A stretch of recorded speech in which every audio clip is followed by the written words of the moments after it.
we're in China for the second time. All right, made it to China again.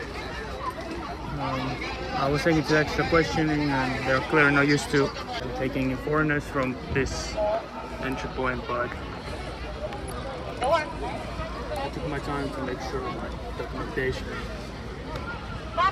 everything was in check, so all in all, it didn't take too long, so now I'm here, and now it's actually my official 100th province, Yunnan, number 100 baby.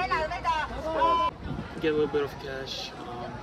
Last time, as some of you may remember, I only managed to, because in China everybody pays using Alipay or WeChat Pay, everything is paid by these two mobile apps. So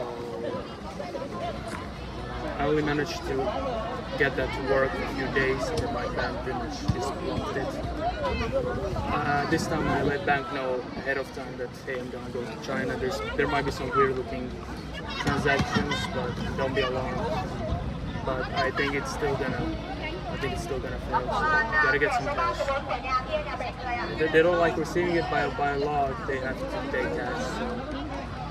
I'm from Sichuan province. Ah, Sichuan. Sichuan. Yeah, I have not been there. Not being. But I should visit. Should visit. Last time I was in the north. Last time North China. Yes. Cool. Hebei. Hebei. Hebei. Oh, Hebei province. Yes. Shanxi. Shanxi. Ningxia. Ningxia. Wow, so cool. Now I'm going Kunming. Oh, to Kunming. Yeah. And wait for the time, the high speedway. Yes. So what time for your railway? I haven't checked yet. I'm here in Vietnam, but really, I am in China. As you can see.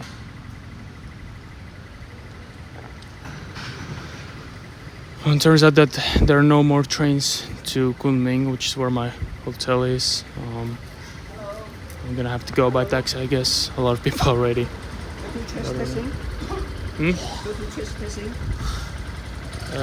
I go Kunming. Turns out that there was one last train on that day, which just didn't show up on my train booking platform because it was already way past the point of online booking. So an absolute legend of a driver to really make sure I get to the station in time, because otherwise it would have taken a very long time to drive to Kunming from here. Made it just in time. Didn't have time to book the tickets online. Station. Alright, the tour is gonna take 5 hours, so I'm gonna be in Kunming at about midnight. I think I booked my hotel right at the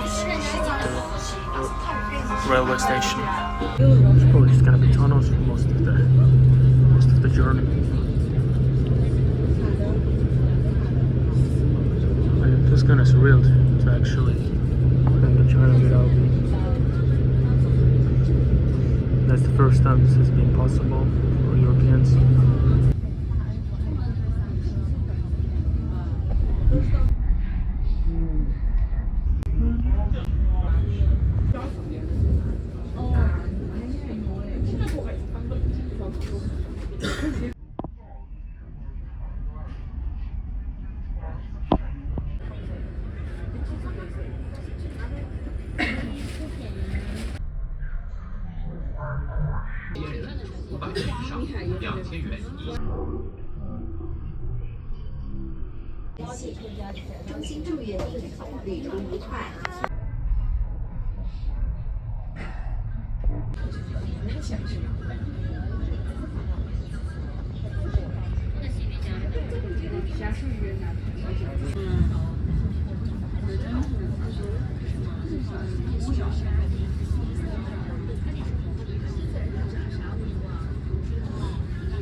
Red River.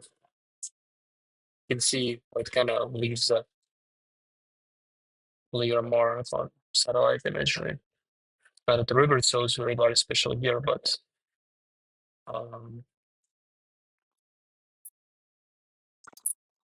sits on a valley on our way to Kunming. Ning.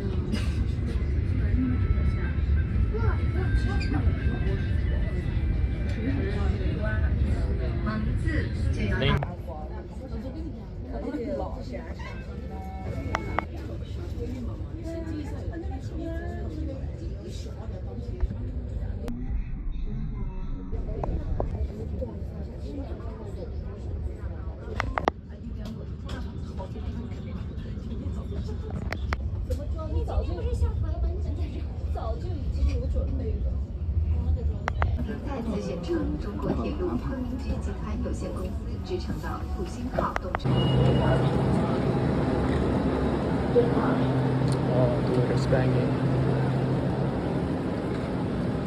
Temperature's perfect. I can't believe I'm saying this.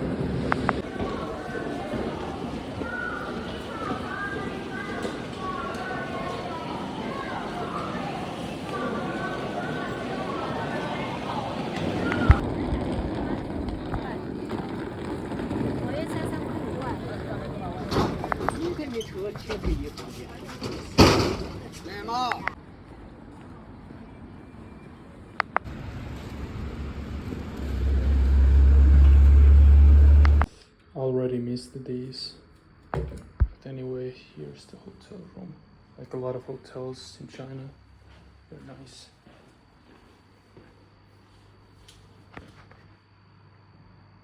And you can see the night of Kunming. Yeah, I got here a bit late, so tomorrow I have a chance to explore the city before I start heading closer towards my courts. It's the next day. It does look like China, alright.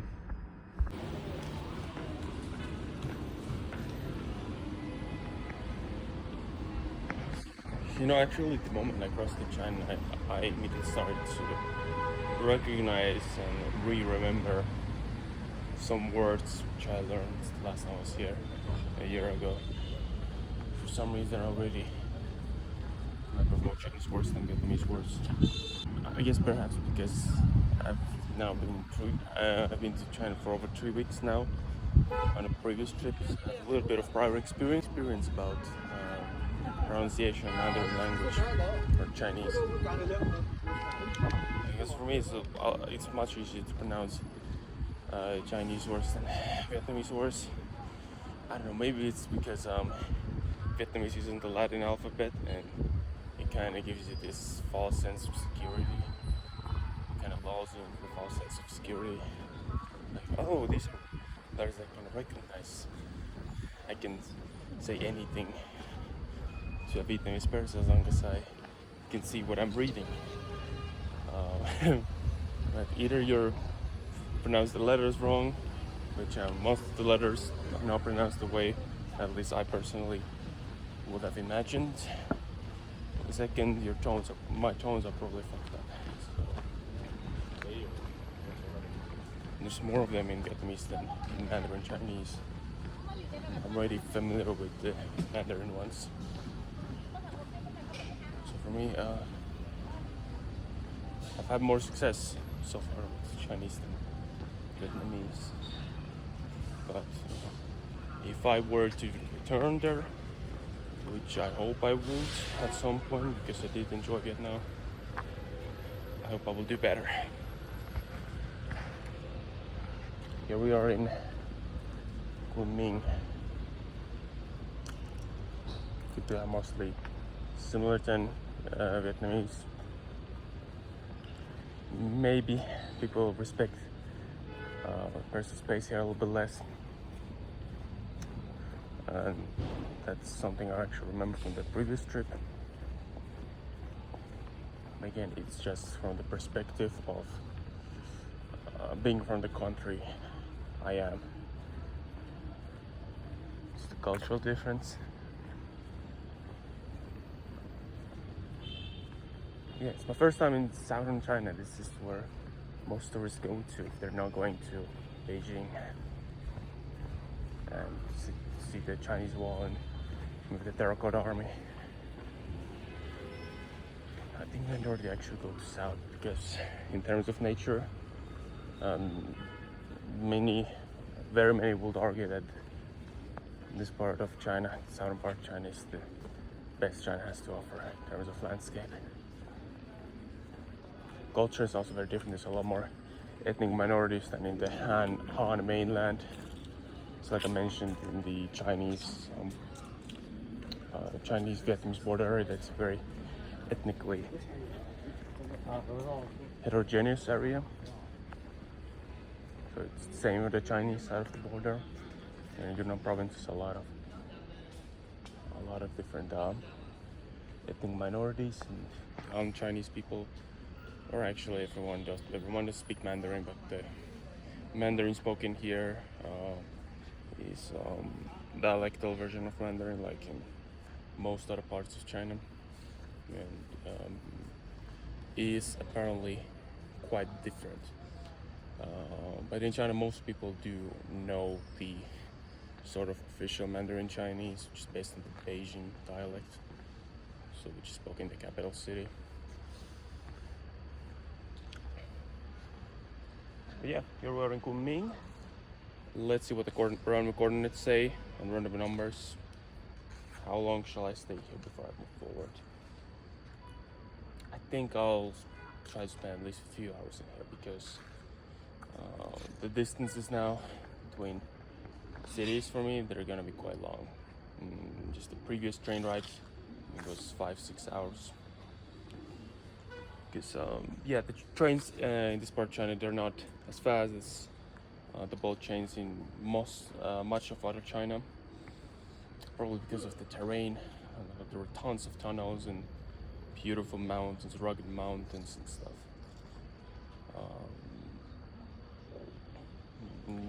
Second of all, the distances are simply large in this province. This is a big fucking province. It's much bigger than Vietnam, whole of Vietnam actually. So that's another factor. Yeah, let's see if there's anything that Kunming wants to show me. As I said, Google Maps doesn't really work well in China. It shifts your the blue bubble showing your location and all of the roads and marked locations. But you know, it does still work if you get your current coordinates from another script or from another place. So as you can see, yes, I'm in a park. I'm exactly here. So I just run this same random coordinate strip, but set the random maximum distance from my current location as 10 meters. So it's showing my actual real location right now. And this is what Google Maps shows me where I am now, in the middle of train tracks, I guess. So I can still use the script. I tried to use this with the script with the Apple Maps, but it doesn't really show the coordinates correctly. So you have to use multiple map services just like last time. Yeah, let's see what we get. Just 100 meters.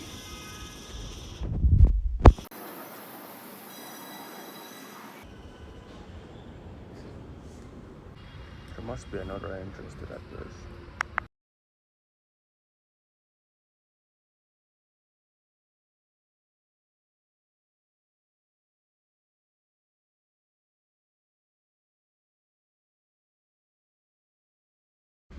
Alright, well, as I said, I'll try to spend at least a few hours here before I move forward. It's gonna be another pretty long train journey to my next city or place. So I found this one park with a temple like 4 kilometers away, so I'm walking towards there now. I visit tourist places sometimes. I do see that I typically don't like tourist places and touristy areas, golf tourists, but when circumstances are right, like like the place I'm going to know being or it being on my way to my next coordinates. In this case, me not leaving Kunming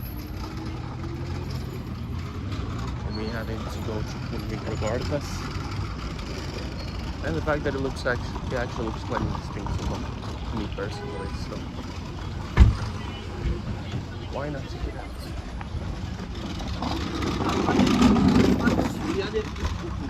As far as the cityscape, the vibes, extremely similar to the rest of China or other parts of China I've seen so far. The thing is, China is a thoroughly monolithic country, artificially monolithic.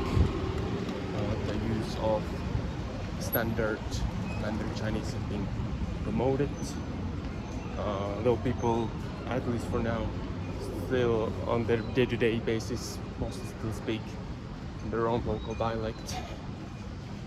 Infrastructure-wise, pretty much up to the train stations and airports, they pretty much all look the same. China uses only one time zone.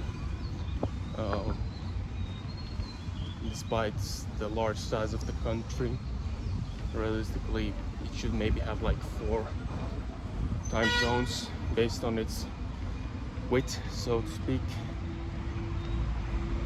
And I've actually heard that in Xinjiang, that's the westernmost province, quite a long distance to Shanghai, for example. They actually use an unofficial time there, which is slightly offset from the official time. At least in my own subjective view, to me it appears that China has less regional differences than some might expect, and that China tries to do a lot of things the same way everywhere. I would say sort of the main differences between different regions of China. It's the landscape, it's local dialect people use, and probably the local cuisine as well. But in terms of, if I'm looking at actual cityscape, I can't really tell the difference. Already passed by some quite good looking food places. When I was in Shaanxi, I had a dish which originates from Guangxi province. That's like southeastern part of the country.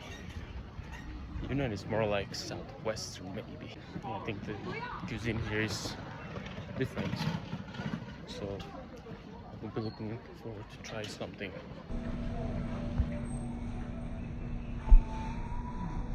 Not far from Myanmar. I think it smells, it looks good.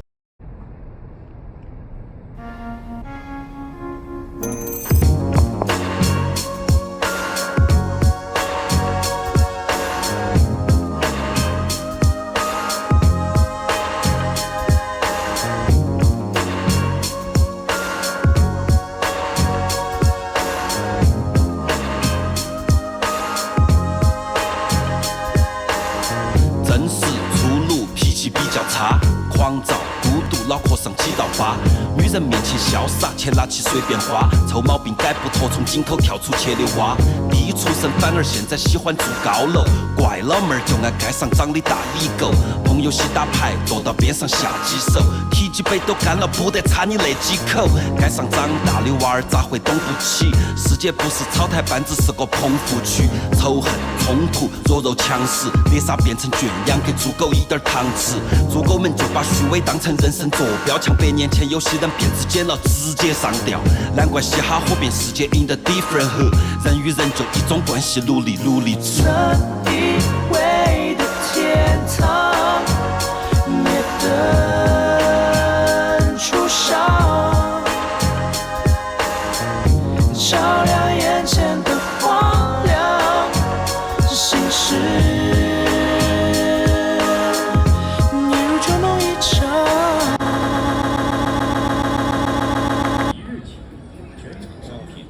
一送一，货品有限，易购从速。先到先得，欢迎新老顾客进店选购。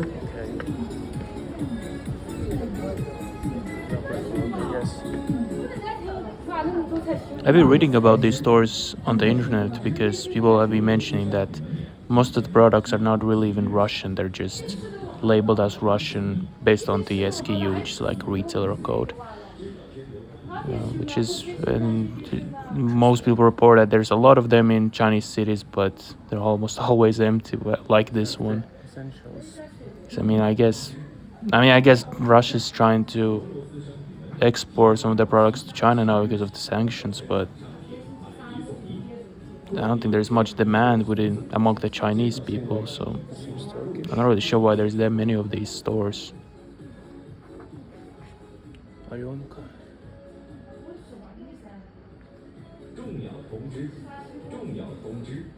俄罗斯商品的面即将到期，即日起，全场商品买一送一，货品有限，易购从速。先到先得，欢迎新老顾客进店选购。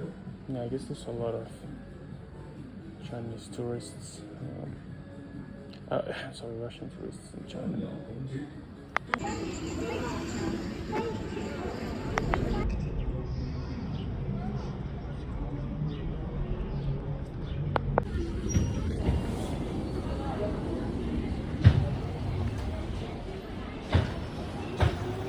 Looks like different Chinese food from different regions.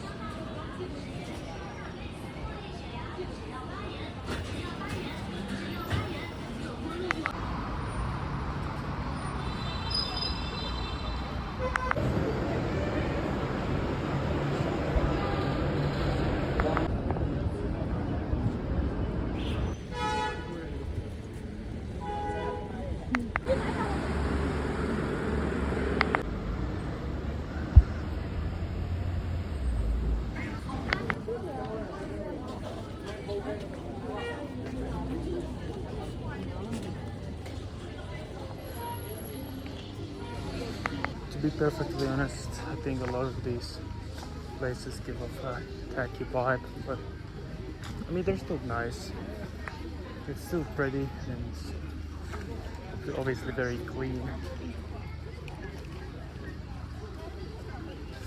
I was not intending to stay here for a long time anyway. I have coordinates I need to get to, but I'll take a quick look around, see what this place is about, and then head towards the train station.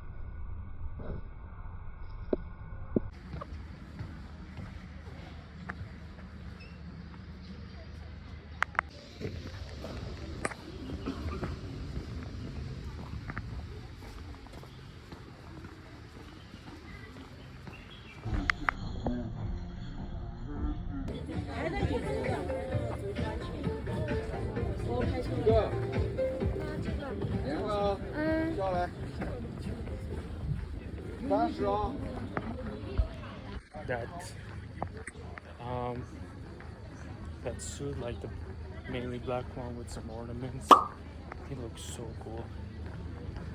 I guess it's like a regional Yunnan kind of dress.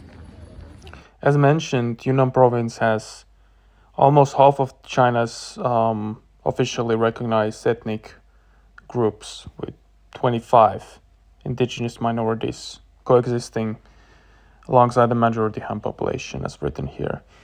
And the thing is, among these 25 indigenous minority groups, most of them are quite different from each other. For instance, when it comes to language, most of these 25 minority languages, though they're not widely spoken anymore for most part, they're for most part quite different from one another. Just among these 25 languages, there's 4 different language families or language groups. among those 25 languages. So it's a very, very diverse area. And another thing where these 25 indigenous groups vary quite a lot is in clothing. So this is a cool website that I found, which shows or describes the traditional clothing of most of these ethnic minorities of Yunnan, as you can see here. But then you can also get into more detail.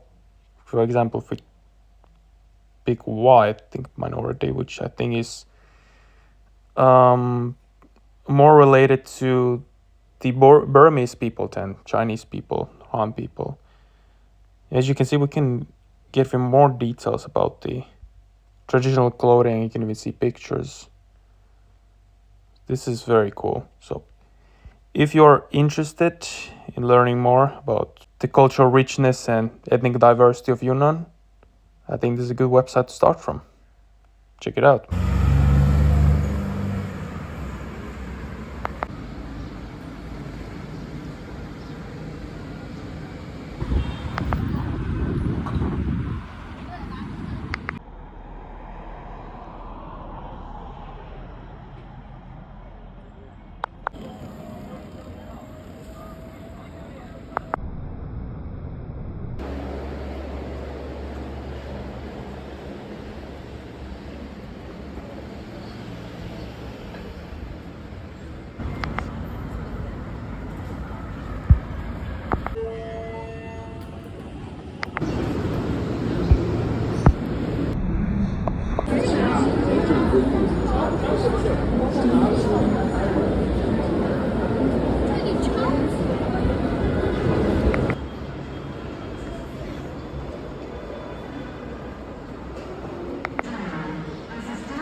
Even though Chinese trains and train stations are usually very intuitive, I actually had some issues with my tickets.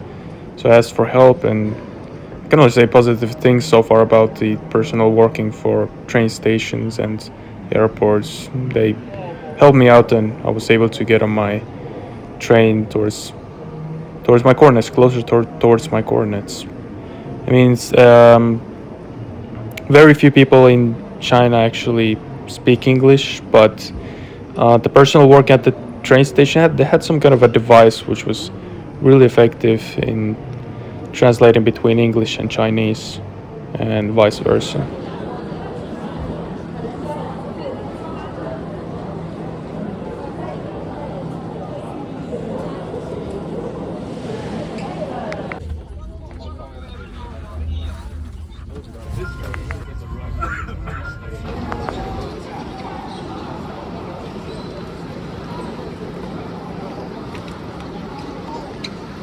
Alright, we're at Dali now.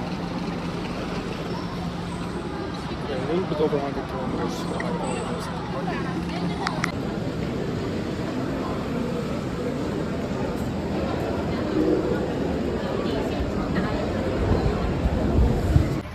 Chinese standard, it's not a big city, but apparently it's quite touristy.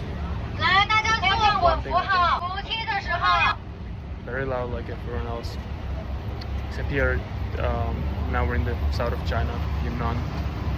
So the average complexion is a little darker now.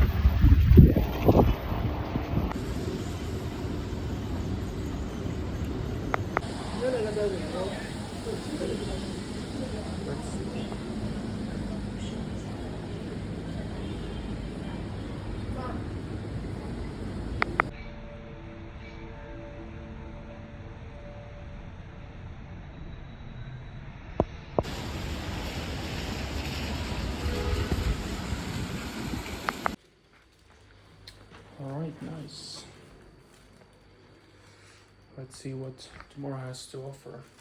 Don't think I'm gonna get to my courts yet, they're quite far away, but I think I'm gonna get to the area though. But we'll see what tomorrow has in store.